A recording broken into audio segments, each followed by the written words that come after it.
Untuk PLKN kita lakukan di kem-kem Watania, dan untuk yang perempuan kita buat di kem Kuala Lumpur, dekat dalam Mindef tu, dan untuk lelaki kita buat di kem Pekan. Dan untuk tahun ni kita sasarkan kita boleh laksanakan untuk 4,000 peserta terbagi kepada 3 fasa, setiap fasa 45 hari. Kita hadkan kerana yang lain camp belum siap.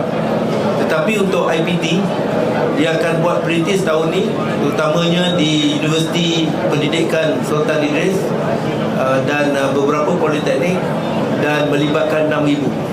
So total this year 10,000, but next year dia akan meningkat kepada lebih kurang 100,000.